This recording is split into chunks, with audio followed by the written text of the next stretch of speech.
그런데 바로 그때 말자의 눈에 믿을 수 없는 장면이 들어왔어요. 거실 한쪽 구석에서 철수와 수진이 나란히 서 있었는데 철수가 수진의 손을 꼭 잡고 있었습니다. 수진의 얼굴에는 평소 시아버지를 대할 때의 정중한 표정이 아닌 마치 연인을 바라보는 듯한 애틋한 눈빛이 흘러넘치고 있었죠. 말자는 순간 숨이 막혔습니다. 손에 들고 있던 찻잔이 떨어질 뻔했지만 다행히 겨우 붙잡았어요. 내가 뭔가 잘못 본 거겠지? 말자는 눈을 다시 비비고 그쪽을 쳐다봤지만 두 사람은 여전히 은밀하게 손을 잡고 있었습니다. 더욱 충격적인 것은 철수의 표정이었어요. 평생을 함께 살아온 아내인 자신을 바라볼 때와는 전혀 다른 마치 젊은 시절 연애할 때처럼 설레는 눈빛이었거든요. 말자야, 괜찮아? 옆에 앉아있던 동생이 말자의 창백해진 얼굴을 보고 걱정스럽게 물었습니다. 말자는 겨우 정신을 차리고 응, 괜찮아. 그냥 좀 어지러워서라고 둘러댔어요. 하지만 마음은 이미 천갈래 만갈래로 찢어져 있었죠. 40년을 함께 살아온 남편이 그것도 자신의 며느리와 그런 관계일 가능성을 상상하는 것만으로도 온몸이 떨렸습니다. 도대체 무슨 일이 있었던 걸까요? 오늘 사연 시작하기 전에 무료 버튼인 구독과 좋아요 꼭 눌러주세요. 그러면 여러분들에게 복이 찾아올 거예요. 서울 외곽 작은 상가 골목에 자리한 조말자의 반찬 가게에서는 오늘도 구수한 된장찌개 냄새가 피어오르고 있었습니다. 말자는 이른 아침부터 손님들을 위해 갓 만든 나물 반찬을 예쁘게 담고 있었죠. 올해 67이 된 말자의 손은 평생 가족을 위해 일해온 흔적으로 거칠었지만 음식을 만들 때만큼은 여전히 정성스럽고 따뜻했습니다. 어머니, 오늘 콩나물 무침 좀 넉넉히 담아주세요.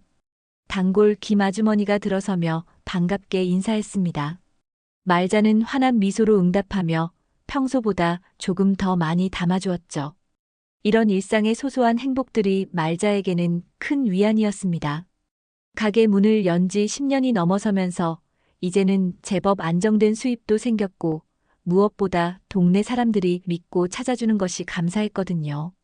집으로 돌아온 말자는 남편 박철수가 마당에서 화분에 물을 주는 모습을 보며 마음이 따뜻해졌습니다. 70세가 된 철수는 공무원으로 평생을 성실하게 살아온 덕분에 연금도 넉넉한 편이었죠. 은퇴 후에는 집안일도 도와주고 가끔은 손자들과 공원을 산책하며 여유로운 노후를 보내고 있었습니다. 말자는 이런 철수의 모습이 든든하면서도 고마웠어요. 여보, 오늘 재훈이네 저녁 먹고 간다더라. 말자가 부엌에서 저녁 준비를 하며 말했습니다. 아들 박재훈은 42의 나이에 회사에서 과장으로 일하며 나름 안정적인 직장 생활을 하고 있었거든요.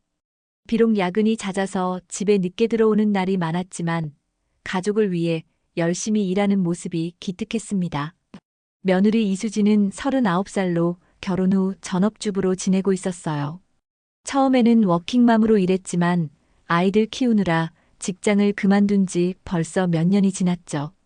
수진은 평소 조용한 성격이었지만 시댁 식구들에게는 항상 예의 바르고 정성스럽게 대했습니다. 특히 시아버지인 철수에게는 친아버지처럼 잘해드려서 말자도 고마워하고 있었어요. 저녁 식사 시간이 되자 가족들이 하나둘 식탁에 모였습니다.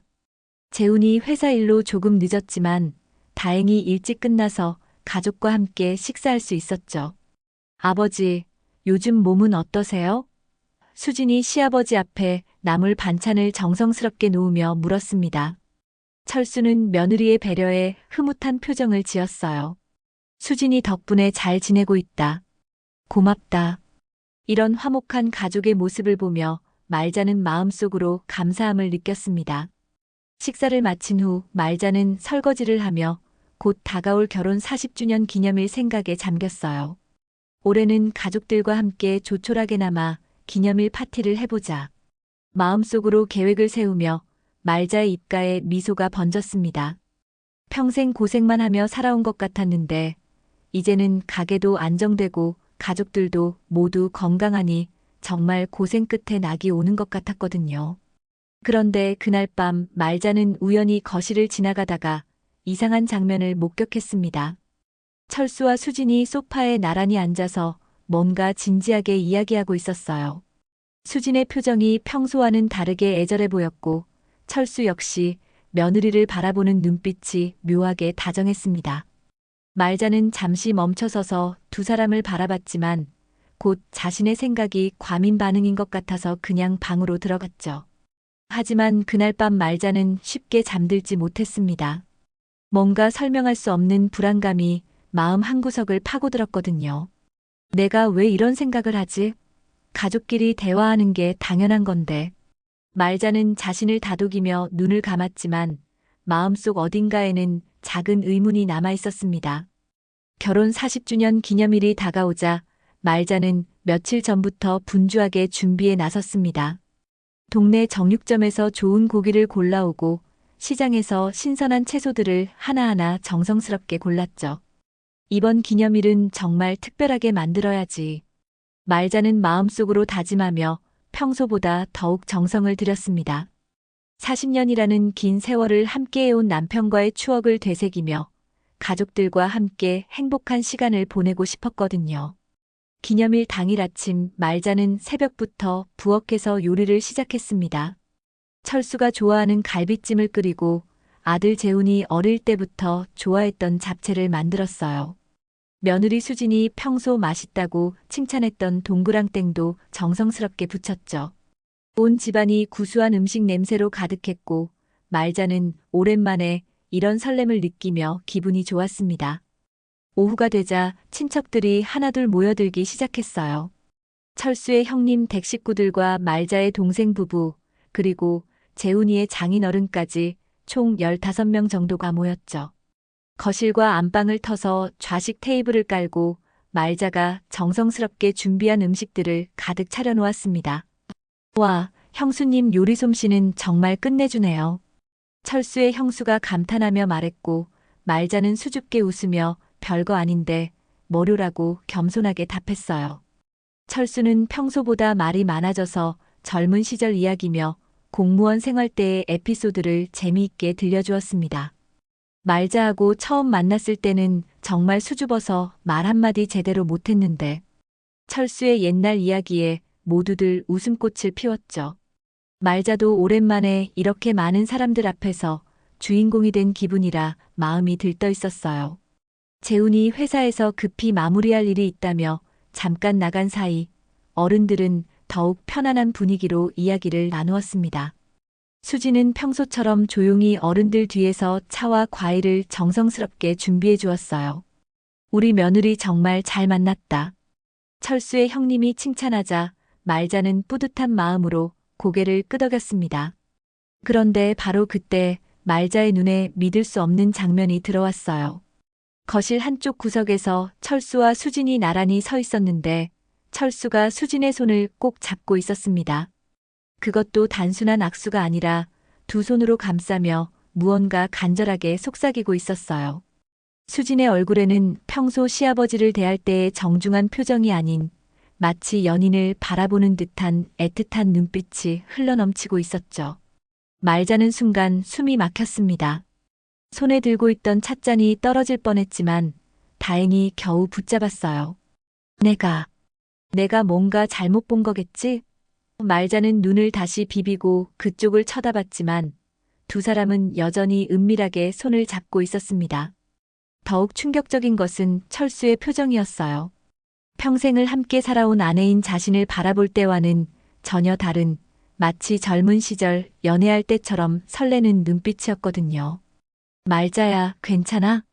옆에 앉아있던 동생이 말자의 창백해진 얼굴을 보고 걱정스럽게 물었습니다.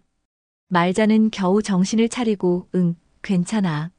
그냥 좀 어지러워서라고 둘러댔어요. 하지만 마음은 이미 천갈래 만갈래로 찢어져 있었죠.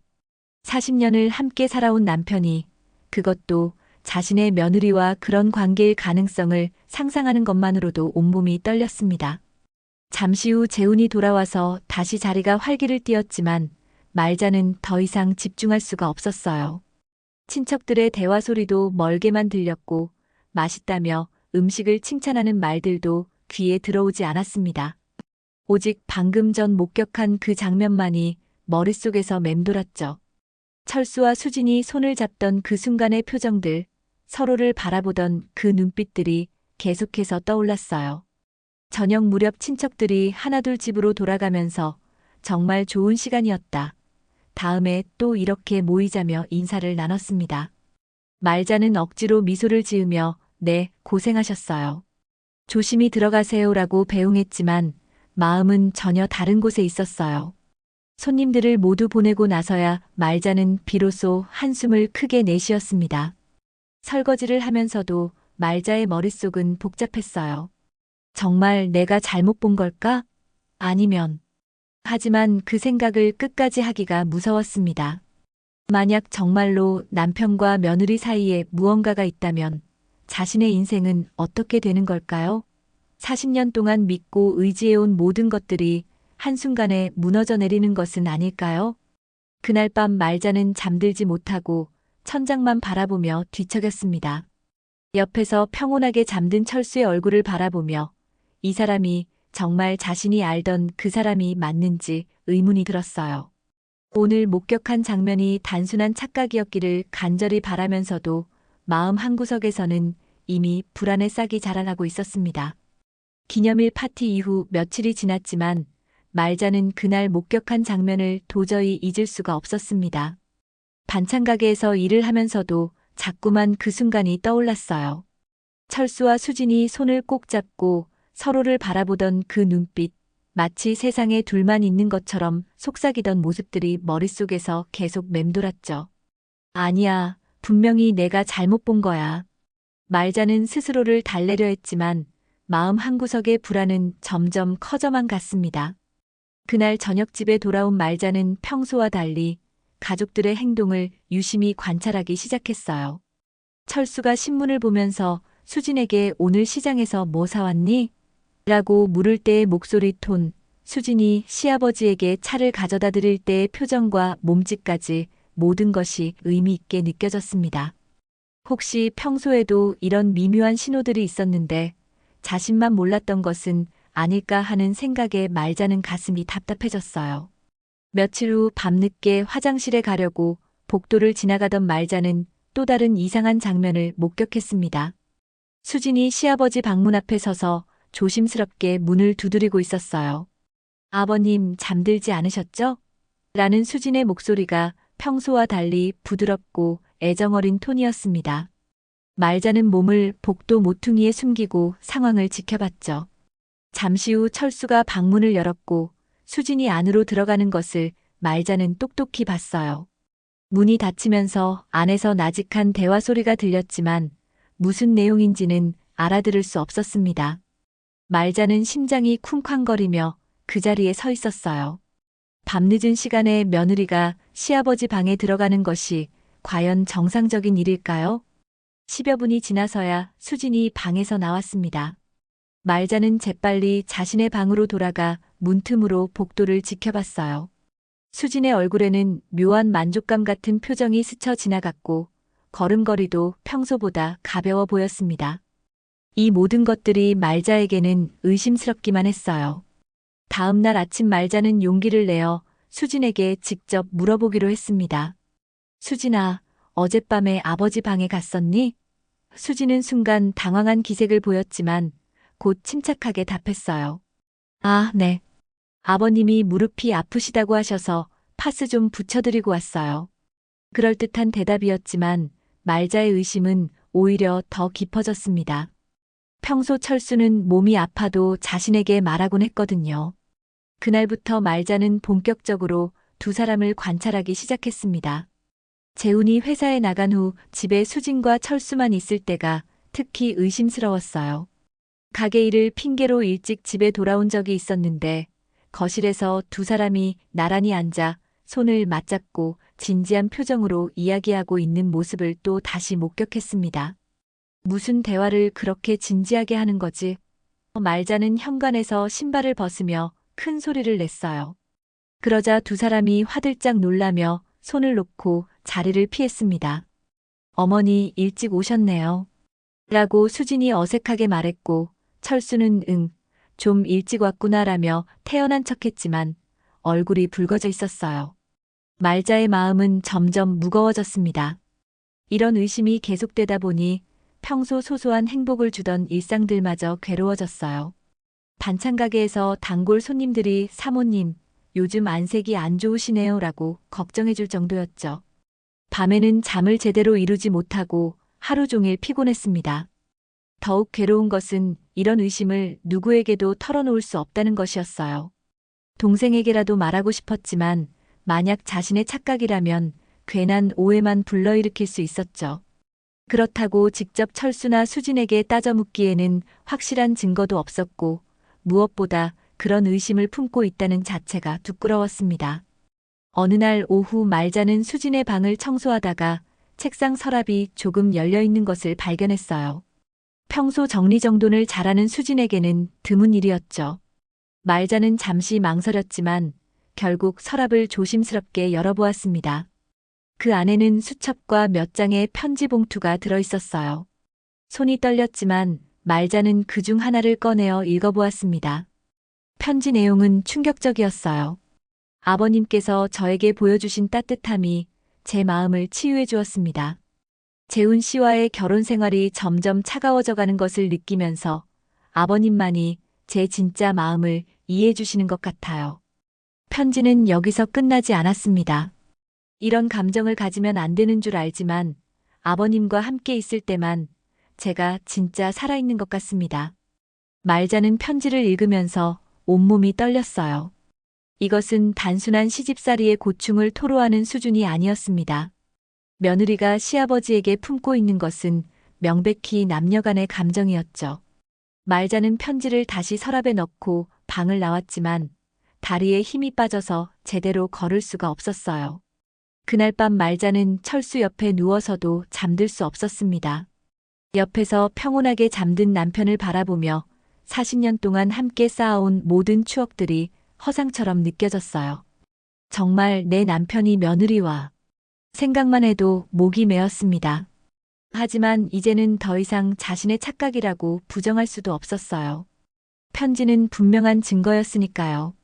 말자는 창밖을 바라보며 앞으로 어떻게 해야 할지 고민에 빠졌습니다. 이 사실을 아들 재훈에게 알려야 할까요? 아니면 직접 철수와 수진에게 따져 물어야 할까요?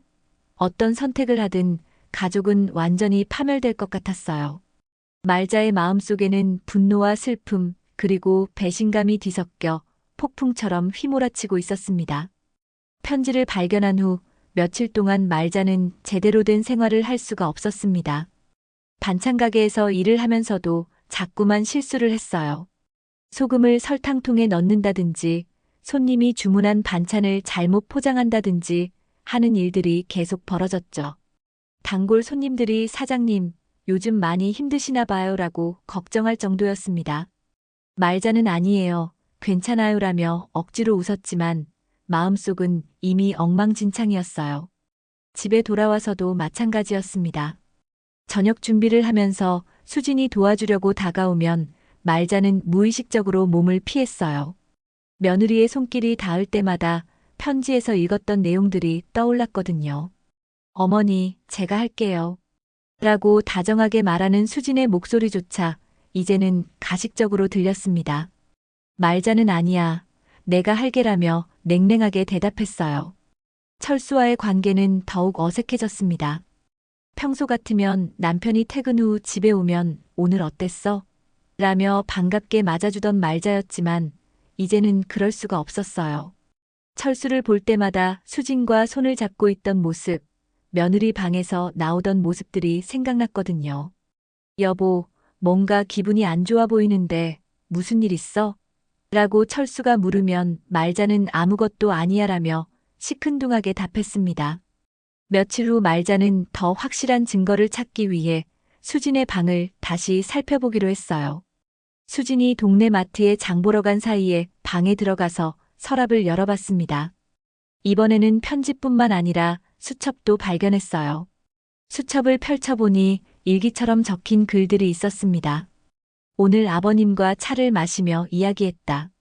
나의 외로움을 이해해 주시는 분은 아버님뿐이다. 재훈 씨는 요즘 더욱 차갑다. 집에 들어와도 나와 대화하려 하지 않는다. 더 충격적인 내용도 있었어요. 아버님의 손이 내 손을 잡을 때 마음이 따뜻해진다.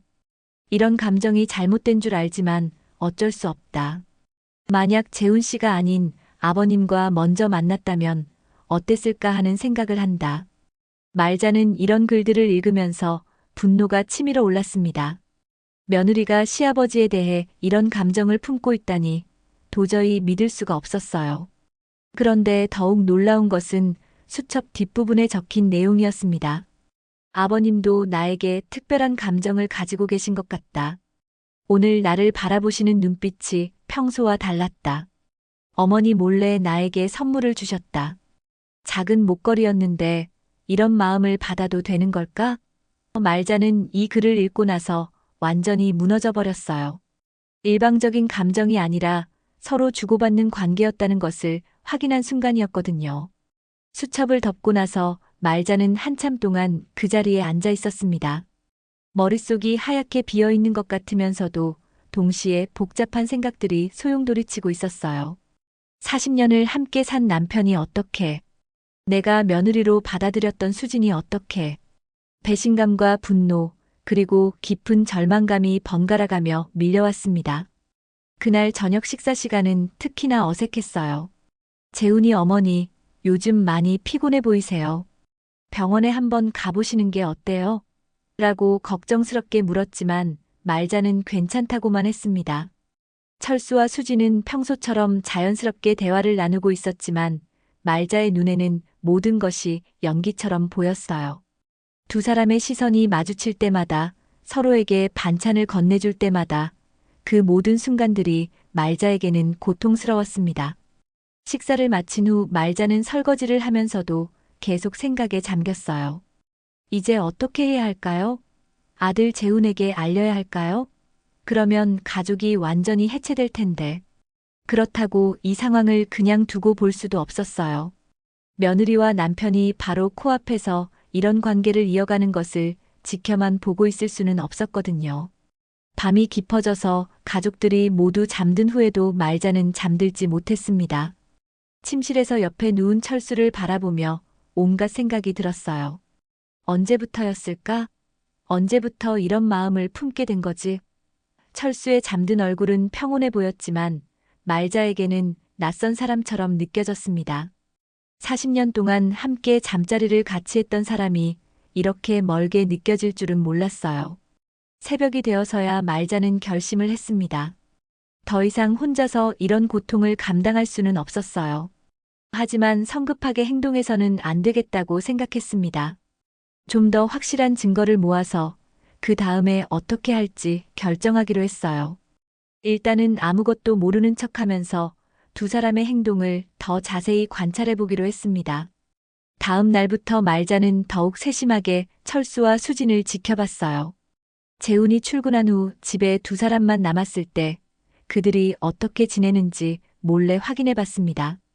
가게에 가는 척하고 나갔다가 다시 돌아와서 창문 너머로 거실을 들여다본 적도 있었어요. 그때마다 두 사람은 다정하게 대화를 나누거나 함께 차를 마시고 있었습니다. 말자의 마음은 점점 더 무거워졌습니다. 이제는 의심이 아니라 확신에 가까워졌어요. 남편과 며느리 사이에는 분명히 부적절한 관계가 있었습니다. 문제는 이제 어떻게 해야 하느냐는 것이었죠. 말자는 밤마다 이 문제로 고민하며 잠 못 이루는 날들을 보냈습니다. 분노와 슬픔, 배신감이 뒤섞인 복잡한 감정들 속에서 말자는 점점 지쳐갔어요. 말자가 혼자서 고민하며 괴로워하는 사이 상황은 예상보다 빠르게 악화되고 있었습니다. 어느 날 오후 반찬 가게에서 일하고 있던 말자에게 단골 손님인 박 아주머니가 조심스럽게 다가왔어요. 말자 씨, 혹시 집안에 무슨 일 있어요? 갑작스러운 질문에 말자는 깜짝 놀랐습니다. 무슨 말씀이세요? 박 아주머니는 주변을 둘러보더니 목소리를 낮춰서 말했어요. 시장에서 소문이 돌고 있던데요. 말자의 심장이 쿵쾅거리기 시작했습니다. 어떤 소문이요? 박 아주머니는 더욱 조심스럽게 말했어요. 며느리분이 시아버님과 자주 같이 다니신다는 소문이요. 김아주머니가 찻집에서 봤다는데 둘이서 손을 잡고 있더라고. 말자는 순간 어지러움을 느꼈습니다. 자신만 알고 있다고 생각했던 일이 벌써 동네에 알려진 것이었어요. 그런 말도 안 되는. 말자가 부인하려 했지만 박 아주머니는 계속해서 말했습니다. 그리고 어제는 정육점 앞에서 둘이서 대화하는 걸 봤다는 사람도 있고요. 워낙 친밀해 보여서 사람들이 수상하게 생각한다는 거예요. 말자는 더 이상 들을 수가 없어서 잠깐만요. 손님 좀 받고 올게요라며 자리를 피했지만 실제로는 가게 뒤편으로 가서 잠시 진정할 시간이 필요했어요. 소문이 이미 퍼졌다는 사실은 말자에게 큰 충격이었습니다. 아무리 조심했다고 해도 결국은 들통이 난 것이었어요. 더욱 무서운 것은 이 소문이 재훈이 귀에도 들어갈 수 있다는 것이었죠. 말자는 어떻게 해야 할지 몰라서 혼란스러웠습니다. 먼저 아들에게 알려서 준비를 시켜야 할까요? 아니면 철수와 수진에게 직접 따져 물어야 할까요? 그런데 말자의 걱정이 현실이 되는 데는 그리 오랜 시간이 걸리지 않았어요. 며칠 후 재훈이 회사에서 평소보다 일찍 집에 돌아왔는데 얼굴이 굳어 있었습니다. 어머니, 집에 계세요? 재훈의 목소리가 평소와 달리 차갑고 딱딱했어요. 말자는 불안한 마음으로 거실로 나갔습니다. 왜 그러니? 무슨 일 있어? 재훈은 소파에 털썩 앉으며 한숨을 크게 내쉬었어요. 어머니, 혹시 우리 집에 무슨 일이라도 있나요? 말자는 심장이 쫄깃해지는 것을 느꼈습니다. 무슨 말이니? 재훈은 머리를 감싸지며 말했어요. 회사 동료가 그러는데 우리 아버지하고 수진이가 같이 다니는 걸 봤다고 해요. 그것도 한두 번이 아니라고. 말자는 순간 말문이 막혔습니다. 결국 재훈이 알게 된 것이었어요. 그런 말도 안 되는 소리를. 말자가 어떻게 대답해야 할지 몰라 망설이고 있을 때 마침 수진이 마트에서 돌아왔습니다. 현관문을 열고 들어오는 수진을 보자 재훈이 벌떡 일어났어요. 수진아, 너 나하고 할 말 있지 않아? 재훈의 목소리에는 분노가 섞여 있었습니다. 수진은 상황을 파악하지 못한 채 무슨 말이야? 갑자기 왜 그래? 하고 물었어요. 재훈은 더 이상 참지 못하고 소리를 질렀습니다. 너 우리 아버지랑 뭐 하는 거야? 사람들이 다 보고 있다는데. 수진의 얼굴이 창백해졌어요. 재훈아, 그게 무슨 소리냐고? 찻집에서 손잡고 있는 거 봤다는 사람이 한둘이 아니야. 재훈의 목소리는 점점 커졌고 옆방에서 이 소리를 들은 철수가 나타났습니다. 무슨 일이야? 왜 이렇게 시끄럽게? 철수를 보자 재훈의 분노가 폭발했어요. 아버지, 이게 다 무슨 일이에요? 동네 사람들이 아버지하고 수진이가 이상한 관계라고 수군거리고 있어요. 철수는 당황한 표정으로 재훈아, 그게 무슨 소리냐? 오해가 있는 것 같은데. 하고 말했지만 재훈은 들으려 하지 않았습니다. 오해요? 그럼 찻집에서 손잡고 있던 것도 오해예요? 집에서 둘이서만 있을 때 뭘 하신 건지도 오해예요? 재훈이 쏟아내는 말들을 들으며 말자는 가슴이 미어지는 것 같았어요. 결국 모든 것이 드러나고 만 것이었습니다. 수지는 눈물을 흘리며 재훈아, 정말 아무것도 아니야. 그냥 아버님이 외로워하시는 것 같아서. 라고 해명하려 했지만 재훈은 더 이상 듣지 않았어요. 그만해. 더 이상 변명하지 마. 재훈이 소리를 지르자 집안이 아수라장이 되었습니다. 철수는 재훈아, 진정하고 이야기하자며 아들을 달래려 했지만 재훈은 아버지를 쳐다보지도 않았어요. 아버지와는 더 이상 할 말이 없어요. 70이 넘어서 이런 짓을 하시다니. 수진이 울면서 정말 아무것도 없어요. 그냥 아버님이 저를 이해해 주셔서. 라고 말하자 재훈은 더욱 분노했습니다. 이해해 준다고? 그래서 남편도 모르게 시아버지와 찻집에서 만나고 집에서 둘이서만 있는 거야? 재훈의 말에 수지는 더 이상 반박할 수 없었어요. 말자는 이 모든 상황을 지켜보며 마음이 찢어지는 것 같았습니다. 가족이 이렇게 무너져가는 모습을 보는 것이 너무나 고통스러웠어요. 그만들 해, 제발. 말자가 간신히 목소리를 냈지만 아무도 들으려 하지 않았습니다. 재우는 더욱 격해져서 이 집에는 더 이상 있을 수 없어요. 라며 현관으로 향했어요. 재훈아, 어디 가니?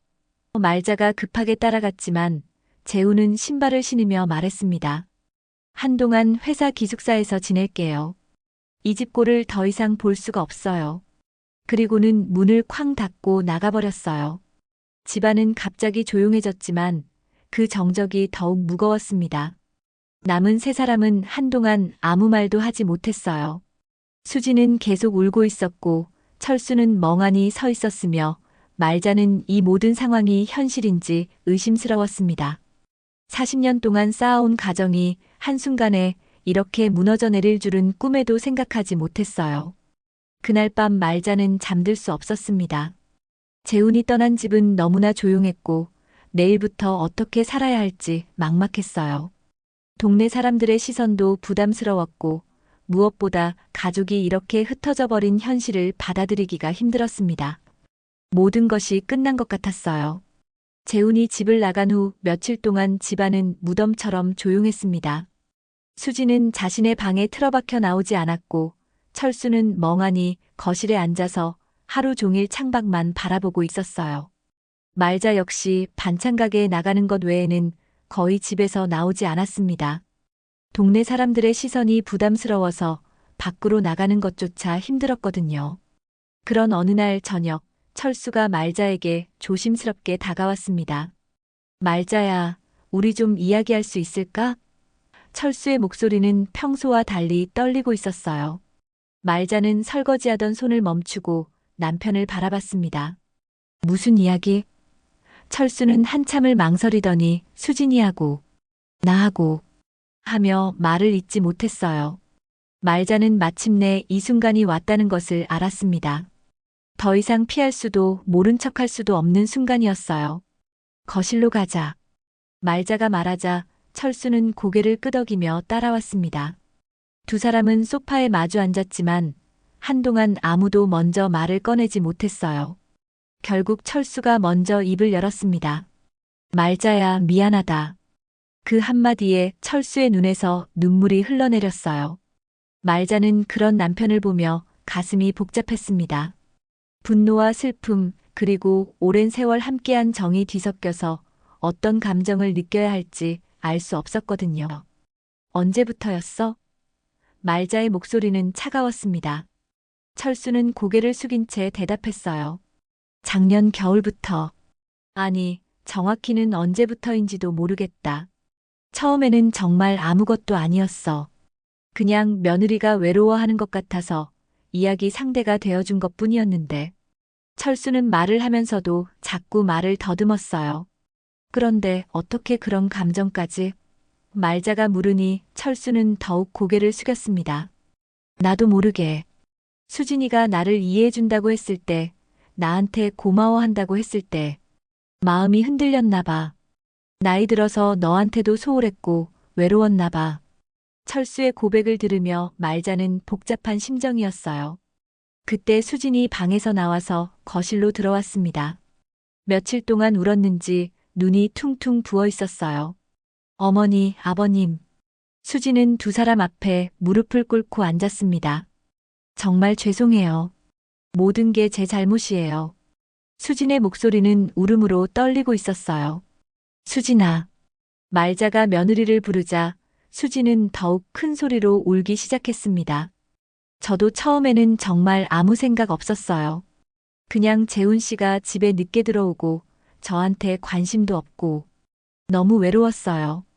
아버님만 제 얘기를 들어주시고 이해해 주셨어요. 수지는 계속해서 고백했어요. 결혼 초에는 재훈 씨하고 사랑했다고 생각했는데 시간이 지날수록 저는 그냥 집안일 해주는 사람, 아이 키워주는 사람 그 이상도 이하도 아닌 것 같았어요.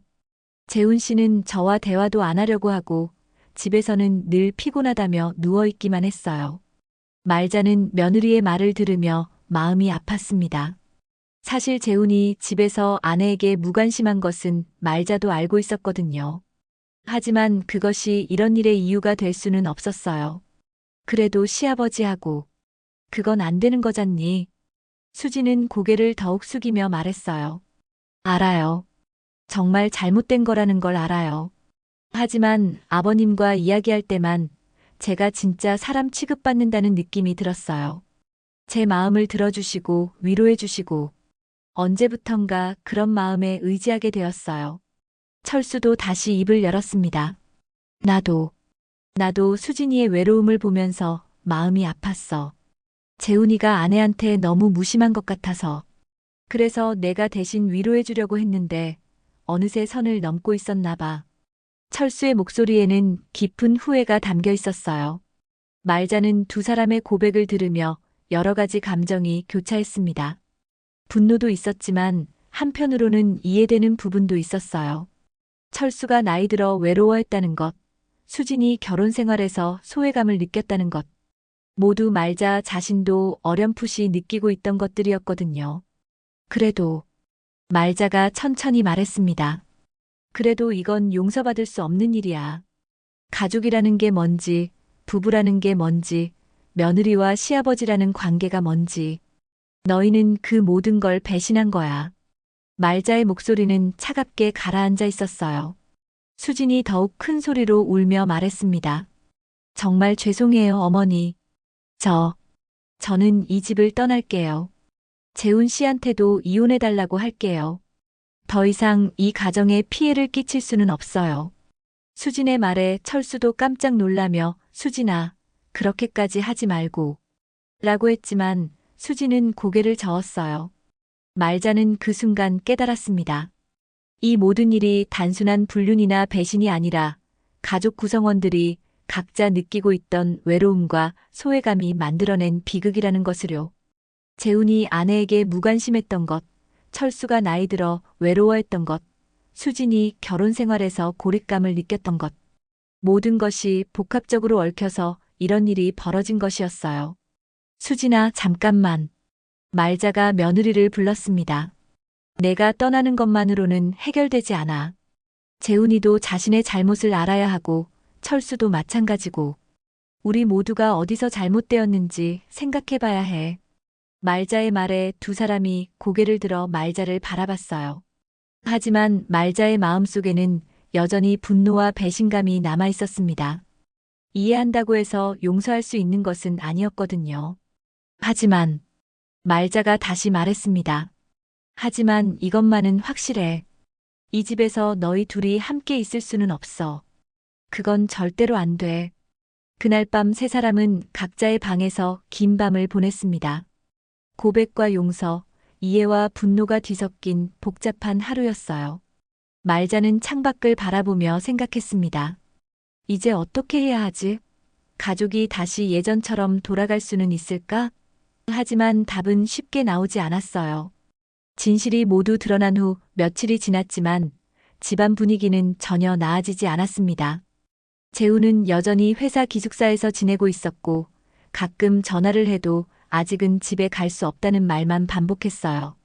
말자는 아들의 마음을 이해하면서도 가족이 이렇게 뿔뿔이 흩어져 있는 현실이 견디기 힘들었습니다. 수지는 며칠 전부터 짐을 정리하기 시작했어요. 어머니, 저 정말 이 집을 떠날게요. 더 이상 여기 있으면 안 될 것 같아요. 수진이 옷가지들을 가방에 넣으며 말했습니다. 말자는 복잡한 심정으로 며느리를 바라봤어요. 분노도 있었지만 한편으로는 이렇게 보내는 것이 과연 옳은 일인지 확신이 서지 않았거든요. 철수는 수진이 짐을 싸는 모습을 보며 안절부절 못했습니다. 수진아, 그렇게 성급하게 결정하지 말고. 아버님, 이게 맞아요. 제가 있으면 이 가정은 영원히 회복될 수 없어요. 수진의 목소리는 의외로 차분했어요. 며칠간의 고민 끝에 내린 결론인 것 같았습니다. 그런데 바로 그때 현관문이 벌컥 열리며 재훈이 들어왔습니다. 며칠 동안 기숙사에서 지낸 모습이 역력했어요. 수염은 길어져 있었고 옷도 구겨져 있었습니다. 뭐 하는 거야? 재훈이 수진의 짐가방을 보며 물었어요. 목소리에는 여전히 차가운 기운이 흘렀습니다. 재훈아. 수진이 남편을 부르려 했지만 재훈은 손을 들어 제지했어요. 말하지 마. 나도 결정했어. 재훈의 말에 모든 사람이 긴장했습니다. 뭘 결정했다는 거니? 말자가 조심스럽게 물었어요. 재훈은 깊은 한숨을 내쉬며 말했습니다. 이혼할 거야. 수진의 얼굴이 창백해졌어요. 예상했던 일이었지만 막상 남편의 입에서 그 말을 들으니 충격이 컸습니다. 재훈아, 잠깐만. 철수가 나서려 했지만 재훈은 아버지를 향해 날카로운 눈빛을 보냈어요. 아버지는 말하지 마세요. 아버지 때문에 이런 일이 벌어진 거잖아요. 재훈아, 그래도 가족인데. 말자가 중재하려 했지만 재훈의 마음은 이미 굳어져 있었어요. 어머니, 전 더 이상 이 집에서 살 수 없어요. 매일매일 이 일을 생각하게 될 텐데 어떻게 평범하게 살 수 있겠어요? 재훈의 목소리에는 깊은 상처와 분노가 담겨 있었습니다. 수진이 울먹이며 말했어요. 재훈아, 내가 잘못했어. 정말 미안해. 하지만 우리 아이들은 어떻게? 재훈과 수진에게는 두 아이가 있었거든요. 11살 딸과 9살 아들이었는데 다행히 요즘은 친정 할머니 집에서 지내고 있었어요. 아이들. 재훈의 목소리가 잠시 흔들렸지만 곧 다시 굳어졌습니다. 아이들 양육권은 내가 가질 거야. 너는 아이들을 볼 자격이 없어. 재훈의 차가운 말에 수진이 무릎을 꿇었어요. 제발 아이들만은. 아이들은 엄마가 필요해. 하지만 재훈은 고개를 저었습니다. 엄마가 이런 짓을 하는 걸 아이들이 알면 어떻겠어? 차라리 엄마가 없는 게 나을 거야. 말자는 이 상황이 너무 극단으로 치닫고 있다고 생각했어요. 재훈아, 너무 성급하게 결정하지 마라. 아이들한테는 엄마가 필요해. 어머니까지 수진이 편을 드시는 거예요? 재훈이 어머니를 향해 소리쳤습니다. 편을 드는 게 아니야. 하지만 아이들은 죄가 없잖니. 철수가 더 이상 참지 못하고 나섰어요. 재훈아, 모든 게 아버지 잘못이다. 수진이한테 화내지 말고 아버지한테 화를 내라. 아버지도 수진이도 다 똑같아요. 재훈이 소리치며 두 주먹을 꽉 쥐었습니다. 70이 넘은 노인이 며느리한테 그런 마음을 품다니. 그리고 수진이 너는 남편이 있으면서 시아버지와 그런 관계를. 재훈아. 말자가 큰 소리로 아들을 불렀어요. 그만해. 이미 벌어진 일을 가지고 이렇게 소리만 지른다고 해서 뭐가 달라지겠니? 말자의 목소리에는 지친 기색이 역력했습니다. 이런 상황이 계속되는 것을 더 이상 견딜 수 없었거든요. 어머니는 뭘 원하시는 거예요? 이 모든 걸 그냥 덮고 넘어가자는 거예요? 재훈이 어머니를 향해 물었어요. 말자는 한참 동안 아들을 바라보다가 천천히 말했습니다. 덮고 넘어가자는 게 아니야. 하지만 이렇게 모든 걸 파괴해버리는 것도 답은 아니야. 수진이 말자 앞에 무릎을 꿇고 애원했어요. 어머니, 제발 한 번만 기회를 주세요. 정말 다시는 이런 일 없을게요. 아이들을 위해서라도. 하지만 재훈은 단호했습니다. 안 돼. 절대 안 돼. 한 번 배신한 사람을 어떻게 다시 믿어? 철수가 아들에게 다가가며 말했어요.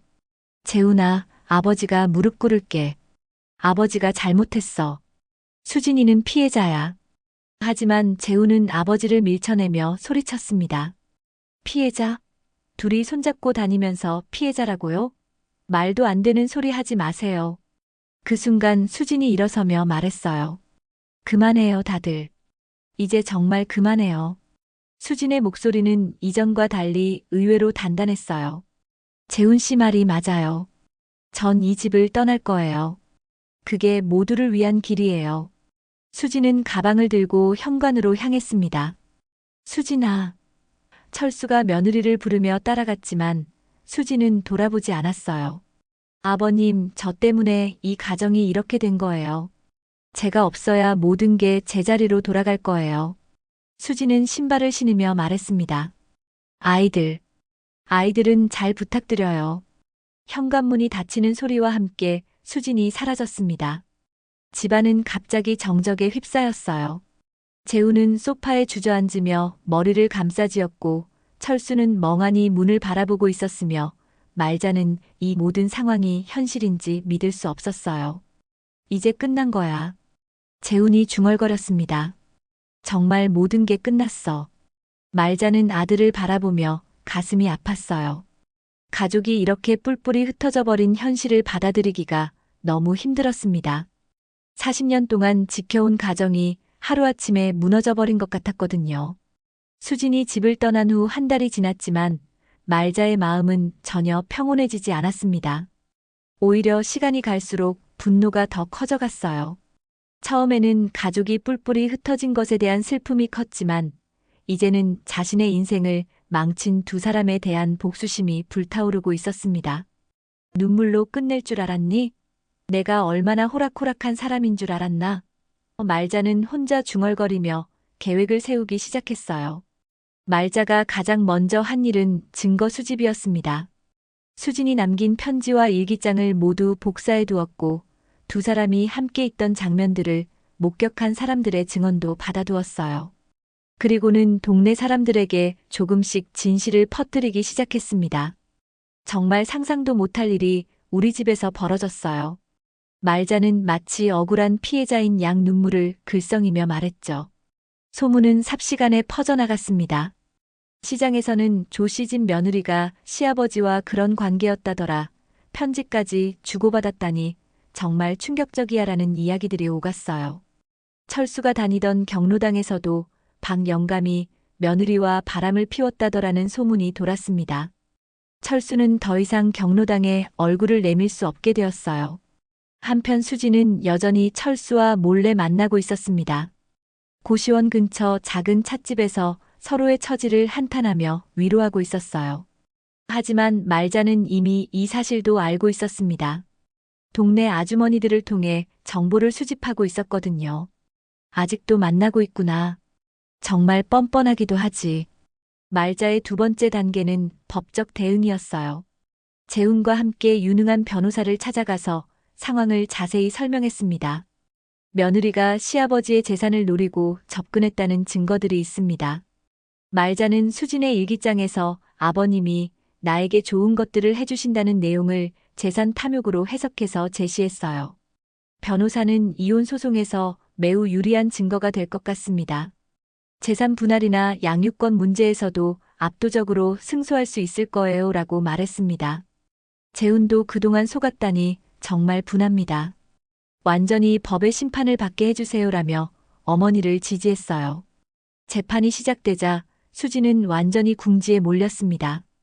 변변한 변호사도 구할 수 없었고 결정적 증거들인 편지와 일기장 앞에서는 변명할 여지가 없었어요. 저는 정말 재산 같은 건 생각해 본 적 없어요.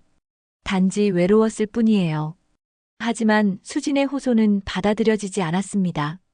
재판 결과는 말자가 원하던 대로 나왔어요. 수진은 재산 분할에서 한 푼도 받을 수 없게 되었고 양육권도 완전히 박탈당했습니다. 심지어 아이들과의 면접 교섭권까지 제한되어서 1년에 몇 번만 만날 수 있게 되었죠. 이제야 정의가 실현되는군요. 말자는 법정을 나서며 만족스러운 미소를 지었어요. 말자의 세 번째 복수는 사회적 매장이었습니다. 철수의 공무원 시절 동료들과 친구들에게 일일이 연락해서 상황을 알렸어요. 평생 성실하다고 자부하던 사람이 이런 추한 모습을 보이다니요. 철수는 모든 사회적 관계에서 완전히 고립되었습니다. 동창회에서도 종교 모임에서도 더 이상 환영받지 못했어요. 몇 달 후 철수의 건강이 급격히 나빠졌습니다. 스트레스와 죄책감, 사회적 고립감으로 인해 우울증과 고혈압이 심해져서 결국 요양원에 들어가게 되었어요.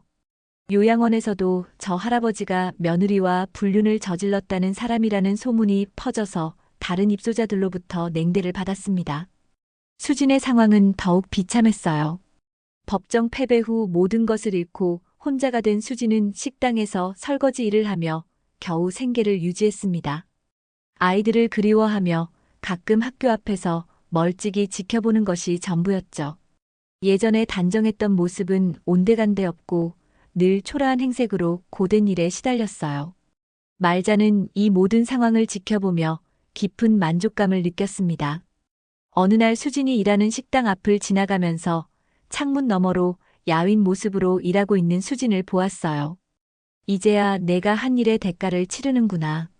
말자의 입가에 차가운 미소가 번졌습니다.